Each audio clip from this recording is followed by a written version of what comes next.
Hey everyone, welcome back to eShop and Review. This is the show where I take a handful of eShop games and I give you my general recommendation of whether or not they're worth your money. Let's jump right into this week's games.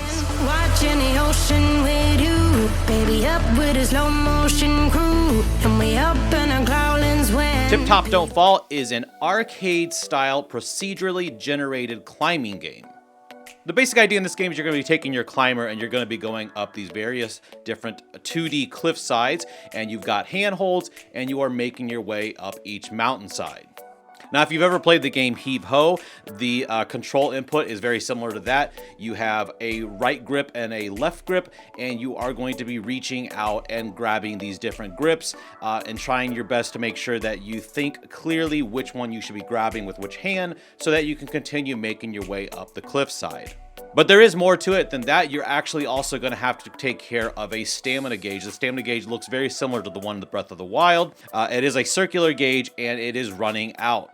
Now you can consistently refill this gauge by chalking your hands. Chalking your hands is something climbers do to give them better grip and get them so they're not so sweaty. So they've taken that idea and that is how you refill your stamina. However, the stamina is in limited supply, meaning that if you wait too long to refill it, you can only refill it up so high. So there's going to be some times where you have to make a decision on whether or not to make a long jump, knowing that it's going to take off a big chunk of stamina and you will not be able to get all of it back. So there's a constant sort of tugging in your mind of when to refill the stamina and when to make those big jumps or leaps to make it higher up the mountain. Now, by default, this game does have permadeath, meaning you fall off the mountain, you're done, and you got to completely restart all these new procedurally generated levels. This can be turned off though, thankfully, so it makes it a little bit easier. More importantly though, is the option of having save points on the wall. Now these are areas where you can tie your rope, and so if you do fall off, you'll start up a little bit higher rather than having to start completely back at the beginning. This brings up one of the few slightly annoying parts of this game when I first started playing. When I first started the game, it actually gave me a tutorial on how to use these save points. So then I started playing the game as I assumed that they would be working. And in fact, the save points were there, so I would be attaching my rope, assuming, hey, the save point's gonna work. And I kept falling off and then realizing, hey, it's not starting me back to these save points. I spent about an hour playing the game thinking, hey, why isn't this working the way they told me in the tutorial it worked? And for whatever reason, you actually have to go into the options and select to be able to use the checkpoints, even though the tutorial taught me to use those, but yet never said anything about that you had to actually manually turn it on in the options, which was a bit of a strange quirk. It's not a deal breaker for the game. It's just strange that they would teach you to use something, but then it's not automatically part of the game. If you like the idea though of an arcade style rock climbing game, this really hits it pretty well. I think that the input is very simple and quick and easy to understand. There's lots of fun little thrilling moments of not knowing whether or not you're going to be able to make a leap or a jump. So the game constantly has a nice feeling of tension, but it isn't difficult to ever wrap your head around what you're doing wrong or what you need to do differently next time. And thankfully, Tip Top is budget priced at only $9.99. So on my review scale, I am going to recommend it at full price. I think it's absolutely worth it. I think you know, though, whether or not this is your type of game from watching the footage. So yeah, it's not going to be everyone's cup of tea, but anyone who would be into this style of game, this is definitely worth the full $9.99.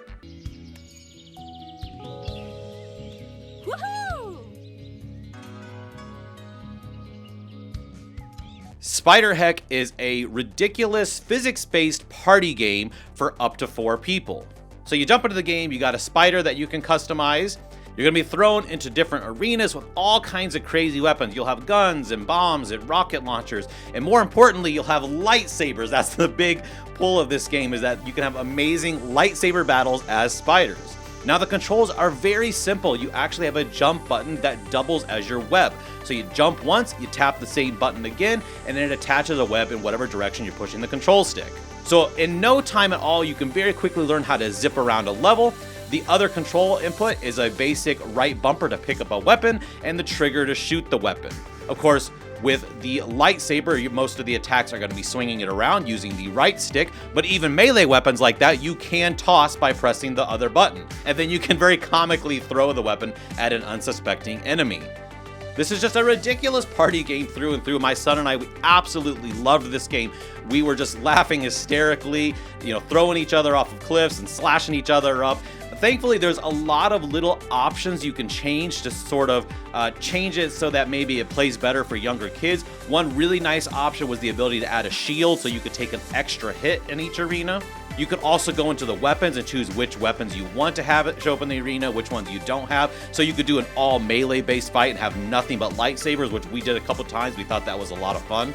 But yeah, this game is an absolute laugh riot. I think people know watching this game, whether or not it's your type of game, you got to enjoy these really silly, goofy, couch party style games. This game does have an online component, so you can always try that out too. I can't tell you exactly how well populated those servers are going to be, but then again, if you just have a friend who also buys the game, then at least you can meet up online that way.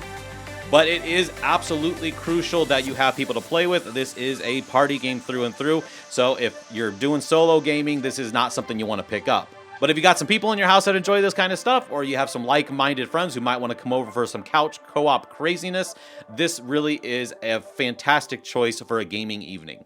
So on my review scale, I give it my full recommendation. It's $14.99, which I think is exactly where it should be. I think if it went any higher, it would be too much for a game that's pretty simple, but it's really well executed. I think you could get hours and hours of ridiculous fun with like-minded folks out of this game.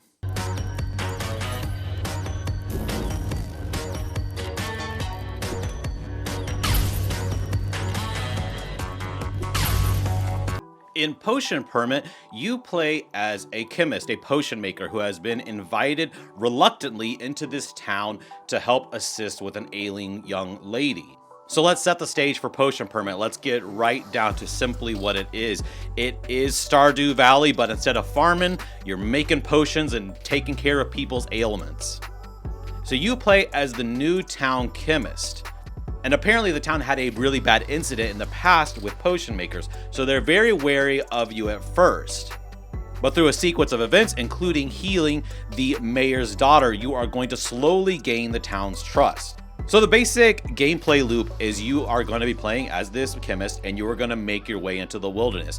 That is where you will collect the different items you need for potions. These could include rocks and trees and different minerals, different types of plants, and yes, you may also be taking down different little animals. There are little mushroom guys and jelly guys, there's bears, all kinds of things that you're gonna hack and slash your way through to collect what you need to make potions for the ailing town. You then bring these items back to where you put together these potions, and this is really a nice little mini game. The way the potion making works is all of these different elements are represented by different colored, I would guess you would call them sort of like Tetris style blocks. But each potion recipe has to take up a certain size, unique looking grid. So you'll have to choose from your elements and it'll tell you which colored elements you can choose, and you have to fill up these different grids, and then you can shut the lid and it makes the potion that you have prepared. Of course, before you can even do the potion making though, you do diagnose your different patients first. This will include some mini games where you are looking over their different body parts, having different simple inputs that will allow you to determine what is ailing them and what potion you need. So once you do have that potion, you bring it back, you administer it to them, and they get back to full health. And again, this is how you are gaining the trust of the citizens.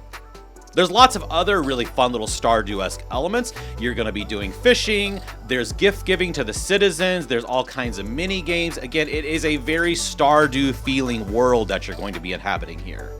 I don't have to tell you, but I think the game is absolutely gorgeous. I love the pixel art. It's really bright and colorful and vibrant. The writing is very well done. All the characters feel very unique and fleshed out. You actually want to become friends with them and figure out their story and how you can mutually benefit each other. And yes, there's romance. You can romance with individuals. So there are all those sort of life sim elements, but mixed with a potion making mechanic. I absolutely love Potion Permit. It is an amazing sort of decompression game. What I mean by that is that the gameplay loop is nice and engaging, but I'm gonna be honest, it's very easy, but in a very wonderful way. Now, it's not one of those things where the game is just running on autopilot. You still have to think. You have to think about what you need to collect. You got to put these potions together, but nothing is insurmountably challenging. So the game in general is just a very low stress experience. It's the perfect game that I would play between other games. I don't really want to play Potion Permit for hours on end, but if I've just got done playing with something really stressful, maybe a shooter or something that's really got me worked up, I could imagine 30 to 40 minutes of Potion Permit, working my way through a couple of in-game days, would feel really nice. Now, I'm not going to tell you that this game is as good as Stardew Valley, but it is definitely the first game that I've played since that title that kind of scratches the same itch. And I know I'm giving out a lot of full recommendations this week, but I gotta give it to Potion Permit. It's $19.99, and it absolutely feels worth every penny of that. It's a big, long game. You're gonna get plenty of fun, relaxing gameplay out of it.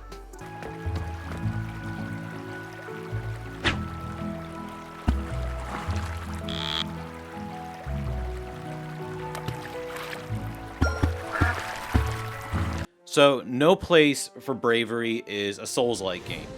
This game really has a really stellar opening sequence. It kind of opens up in a more dreamlike state, and your character has a full stable of abilities, different kinds of weapons. It really does have an amazing, strong opening. I've been dreading talking about this one because I can't tell if this game isn't good or if it's just not made for someone like me. Now, I'll be honest, I'm fairly new to the Souls-like genre. I've only played a small handful, and I don't enjoy all of them. Now, I've been told that this plays like Sekiro, and I haven't tried Sekiro, so I don't know how to make those comparisons. But it's got what you would expect in a Souls-like. There's all kinds of parry mechanics, a stamina bar, you're, dashing your way around, trying to get in just the right hits.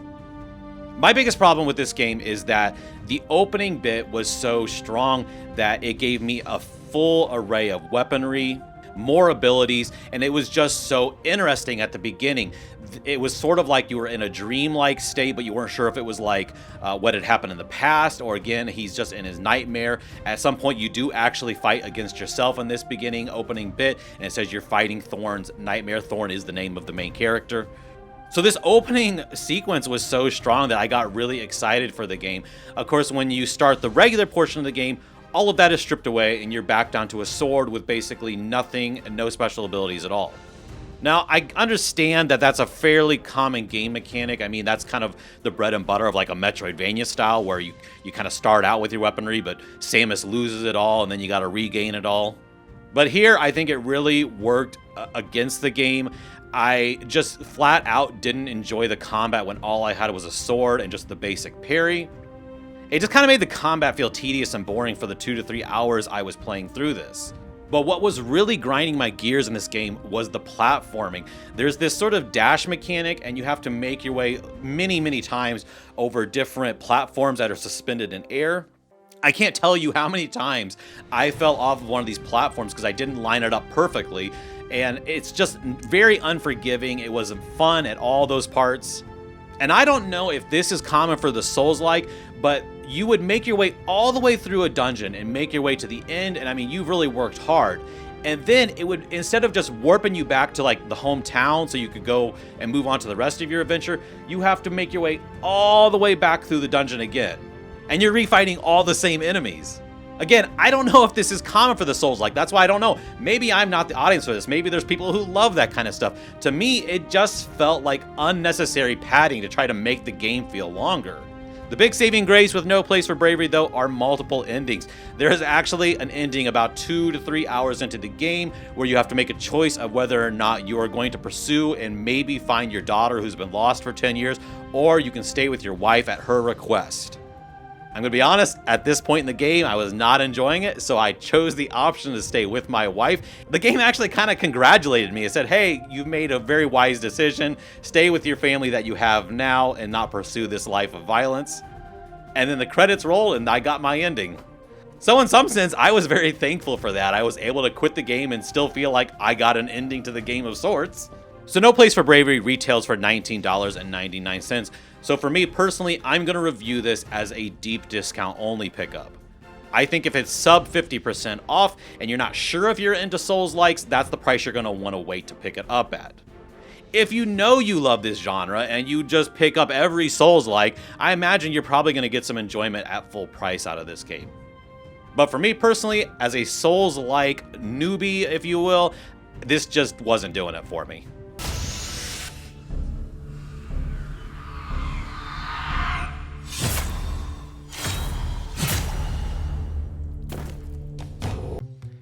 The Spirit and the Mouse is a platformer adventure game where you play as a mouse, and he has awakened this sort of guardian spirit who is in charge of maintaining human beings' happiness. So as the mouse, you're going to become infused with different abilities from this guardian spirit, and you're going to be making your way through this quaint little French village, and you're going to be looking for Kiblins. Now, these Kiblins are these smaller version of the Guardian, and these are little characters who will power up these boxes that will send power to the different areas of the French village, because all the different citizens are experiencing a power outage, and they all have different reasons why that's ruining their night. Yeah, the stakes aren't high in this game, but it is a really fun little premise for why you're doing what you're doing. So as a mouse, as you can imagine, that plays out into the platform. You're going to be scurrying along the ground. You can only climb up smaller ledges. There are certain surfaces that you can climb straight up on the walls.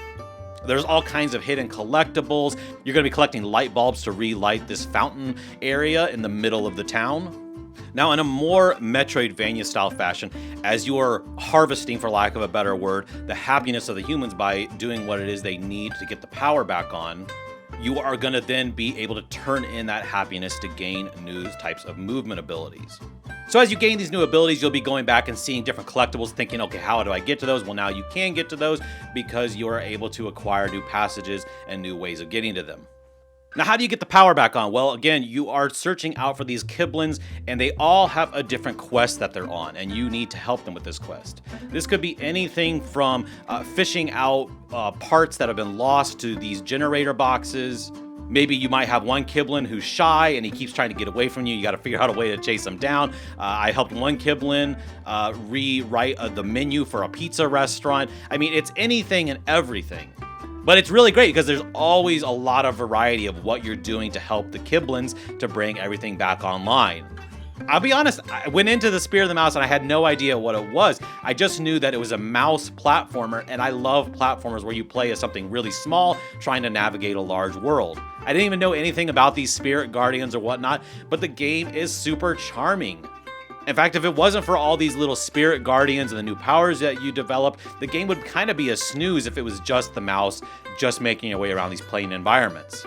But these little characters really brought the pizzazz that this game needed to bring it to the next level. Now, it's a really low-stress game. There's no enemies or anything like that. Again, it's just pure platforming, making your way around the town, trying to help the Kiblins on their quest, and finding collectibles. And if that sounds like something you would enjoy, then I think you are going to enjoy it. In fact, it's $19.99. This is yet another game I'm going to say I think it's worth the full price. This is definitely my biggest surprise this week. I thought this was going to be something decent, and I ended up kind of falling in love with it and really enjoying it a lot.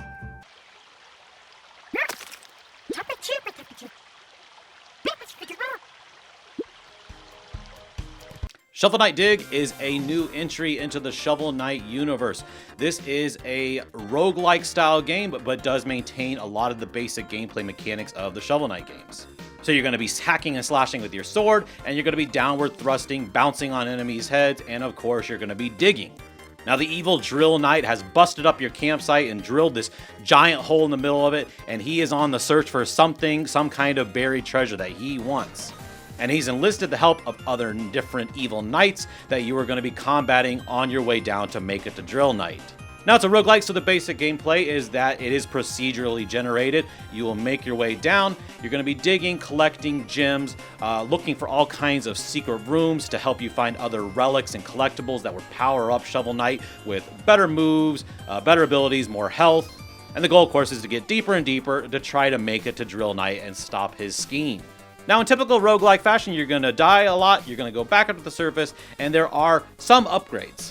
This is not a big upgrade-heavy roguelike. There isn't a ton of options. There are a few things, though. You can purchase relic keys, which will help open up rooms to try to unlock new relics on your run. There's new sets of armor you can eventually purchase and blueprints that you can discover to unlock new ones. You can also spend your money at the traveling merchant to have other new different relics show up in the pit. And then there's also another merchant that will allow you to purchase a shortcut ticket to get to a deeper part of the dig right away. The gameplay is super simple because the downward thrust is automatic. Anytime you jump, you just got to press the button in the direction to slash or shovel in whichever way you want. So again, it's two inputs. It's the stick and it's the button to slash, and away you go. The game has been upgraded to an obviously phenomenal looking 16-bit style. I never want to see Shovel Knight go back to 8-bit. I absolutely adore this visual style. I think it's completely gorgeous. The gameplay feels fantastic. I just love the feeling of bouncing on the enemies' heads. The simple act of digging, it's so satisfying that I never got tired of it. And there's quite a few little mysteries to find along the way. You're going to see a lot of like screws and things like that in the walls that stick out, and that signifies that there may be a special side-off room. And there's different new characters you can meet in these side-off rooms that will allow you to purchase either new upgraded abilities or, again, health upgrades. So you've always got to be on the lookout for them. So generally speaking, the actual way the game plays, I have zero complaints. I think it plays fantastic. I think it's wonderful. Here is the big problem with Shovel Knight Dig. I completed my first playthrough, and when I say completed, what I mean is I made it to Drill Knight and beat him in 3 hours of gameplay. Before someone shows up in the comments, yes, there is a secret ending that you can get, and it requires multiple different random chance events that you have to do on the way down, and it's really complicated. I watched someone do a playthrough because I was like, I don't think I'm going to be able to do this, and this guy said it took him like about 17 to 18 hours to get the other secret ending. So I'm never going to bother with that, and the reason I'm never going to bother with that is that once you've made it to Drill Knight and you've defeated him, you've basically seen everything this game has to offer. Again, there may be some relics you haven't unlocked or whatnot, but you're just going to make your way down through, and you're going to see most of these procedurally generated puzzle piece style rooms already. Yeah, again, they're kind of sorted out a little bit differently, but it's not going to be anything shocking or new surprises after you've made your way completely down the first time. So other than the extreme sort of gaming masochists who want to just punish themselves and play for 17 hours, I just don't see why most people would bother after defeating Drill Knight of continuing playing this game. So make no mistake, I absolutely love the gameplay of Shovel Knight Dig. I love the visual style. Again, it's all coming down to the problem of game length for the basic playthrough. And Shovel Knight Dig is priced at what I would consider to be a very premium indie game price. $24.99. Now, if Shovel Knight Dig were $15, like $10 cheaper, not only would I be recommending it, I would probably be giving it my second only ever Trick Seal of Approval, which is the highest recommendation I can give to a game. But it's simply priced too high. $24.99 does not equal 3 hours of gameplay, no matter how great that gameplay is. So unfortunately, I'm gonna have to recommend this at a discount. I don't think you need a deep discount for it to be worth it. I think even if you got $5 off and get to the sub $20 category, at least it would take some of the sting of that short game length off. And it pains me, it really does pain me to give that recommendation. But again, I've gotta say, wait for a sale for Shovel Knight Dig, unless you are a Shovel Knight fanatic and you've just gotta play more Shovel Knight. I totally understand that.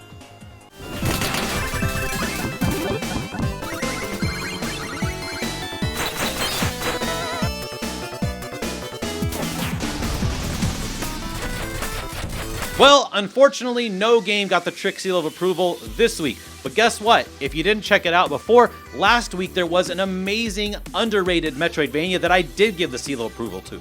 And you can click right here and we can go check it out together. Until next time, I hope you guys have great gaming. Bye-bye.